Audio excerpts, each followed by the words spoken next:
International হাফসি ধুমসা কালা দেখো কালা। তো তোমার জন্য বউটা দেখে চয়েস করে আইসে আইসে তোমার যা কল দরকার কইয়া দেরি করিস না দিয়া তোমারে বিয়ে দিয়ে আনার পরে এরপরে থেকে তোমার বিদেশে পাঠানোর জন্য তোমার দুলোভাই খুব ব্যস্ত হয়ে গেছে। টাকা নাই পয়সা নেই জমি দিকে পেয়েছি দুলোভাই সালারে সালার বেটা সালা সহ পাঠাইতেছে বিদেশে।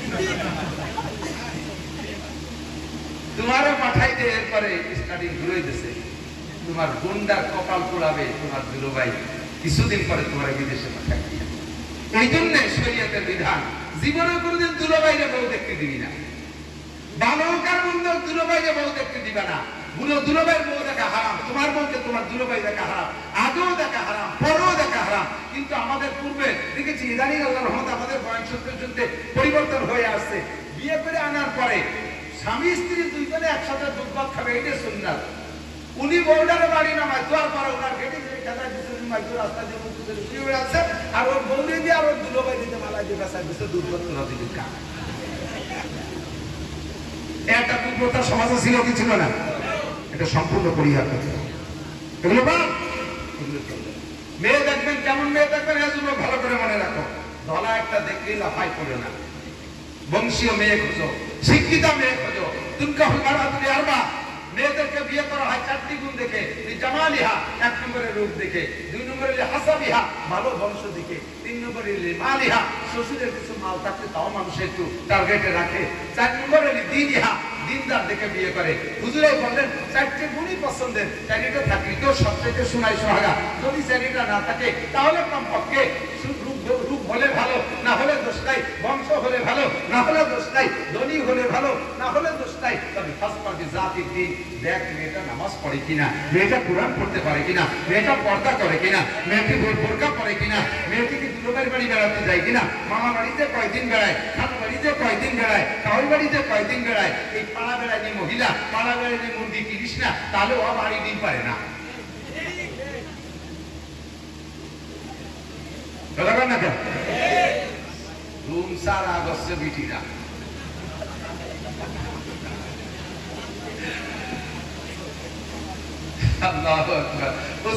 কবরে মাসি তাই সালমানিতে আর একবার আসিয়া না আসি মেয়েদের বিয়ে করার জন্য। এবার আমার মা বোনরা যারা পর্দার আড়ালে আসো, আমি কিন্তু যুবকদেরকে রেডি করে ফেলাইছি। তোমরা আর স্কিন টাইট প্যান্ট পাজামা পরা মাইয়ের বিয়ে করবা, ঠিক আছে তো? Ready ready 1 2 3। তার মানে এমনই বিয়ে করে ফেলা, তাই না? তো ফাইনাল সাবধান সতর্ক। আমি যুবক রেডি করে ফেলাইছি। আমার বাপ বন্দি বোনটা মেয়েরা পর্দার আড়ালে যারা আসো, তোমরা যদি আমার এই সুন্দর যুবক দিনদার যুবকদের সাথে বিয়ে বসতে চাও, তাহলে স্কিন টাইট পাজামা ছাড়ো, তুমি গোড়া মার্কাটো গনি ছাড়ো, মাথায় চুল কাটা ছেড়ে দাও, বক কাটিং বাদ দাও, হাতে পায়ে নখ পালিশ বাদ দাও। তুমি কিন্তু রিজেক্ট হয়ে গেছো, তোমাকে এরা নেবে না, তোমাকে এরা নেবে না। তুমি 250 মিটার 500 মিটার হাই স্কুল মাঠে দৌড়াইয়া জিতে তুমি কলস নিয়ে আইছো, তুমি ওই জায়গায় আর একটা ঘোড়া খুঁজে বেড়াও। আল্লাহর রহমতে আমার এই যুবকরা তোমার মতো বেহায়া বেপরদা মহিলাকে তারা কিনবে না। কথা বলেন ঠিক ঠিক না? দিনদার মেয়ে খুঁজে নেন। এবার দিনদারের সাথে সাথে আরেকটা জিনিস খুঁজতে বলছে হুজুর। এদিক দেখান হুজুর আরেকটা জিনিস বলছেন, কি বলে তাজাওয়াজুল ওয়াদুদ আল ওয়ালুদ ফাইন্নী মুকাসিরুম বিকুমুল উমাম। যে বংশের মেয়েরা সন্তান বেশি দেয় সেই বংশে বিয়ে করো। আল্লাহ কি কই দেয়, একটু শেষ বেলায় চিকিয়াটা ফেসে ফেলাই দিল। আমরা দি ছেলে হোক মেয়ে হোক, একটা অথবা 1.5টা অথবা 2, এই সিদ্ধান্ত দিয়েছি। আপনি অত ভিড়ির মধ্যে আমাকে বাড়াবেন না। যে বংশের মেয়েরা বেশি সন্তান দেয় হুজুর বলেন সেই বংশে বিয়ে করো। কেন? ভাই কি ফাইন্নী মুকাসিরুম বিকুমুল উমাম। তোমারও তাহলে সন্তান বেশি হবে আশা করা যায়। আর সন্তান তোমার বেশি মানে আমার উম্মত বেশি, তোমার সন্তান বেশি মানে আমার উম্মত বেশি।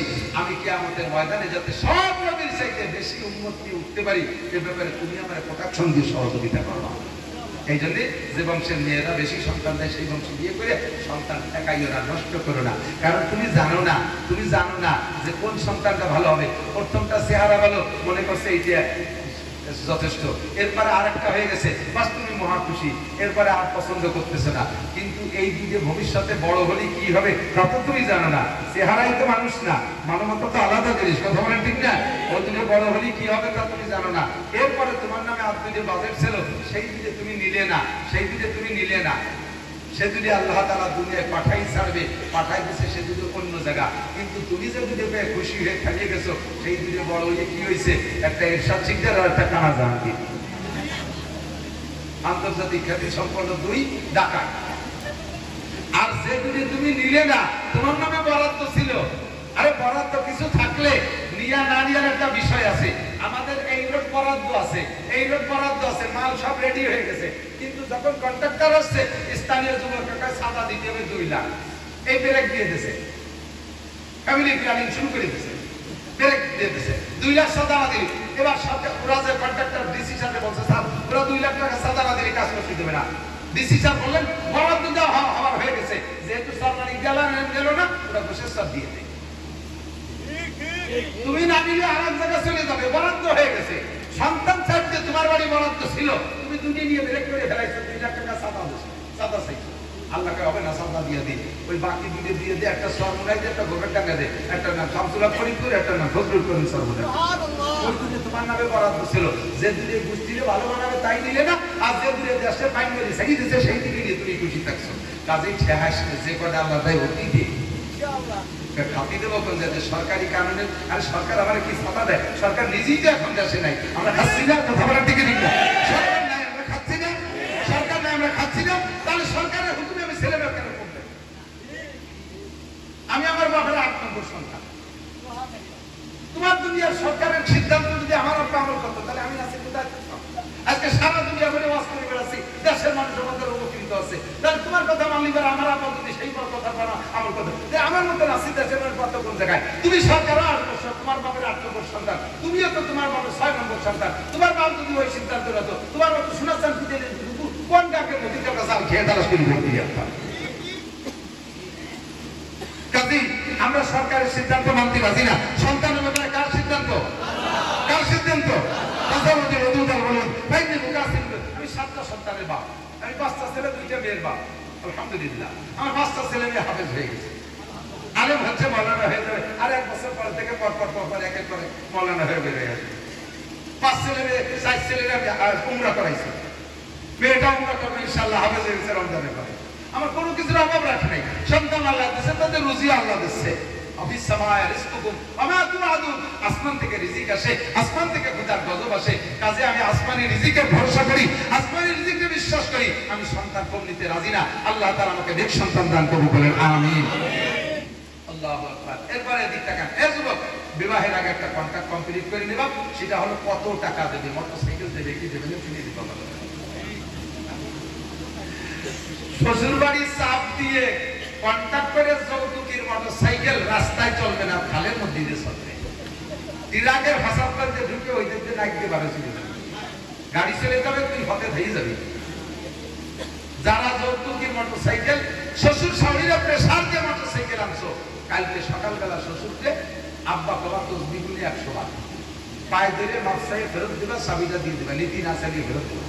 তবে শ্বশুর খুশি হয়ে যদি বিমানও কিনে দেয় তোমার চাওয়া ছাড়া, তোমার যদি যায় সমস্যা নেই। শ্বশুর বিমানও কিনে দেয় যদি খুশি যে হ্যাঁ আমার পছন্দের জামাই, তার বিমান কিনে দেবো, হ্যাঁ যায় আছে, কিন্তু চাইয়ে একটা সুইও নীতি করবে, একটা সুতোও নীতি করবে।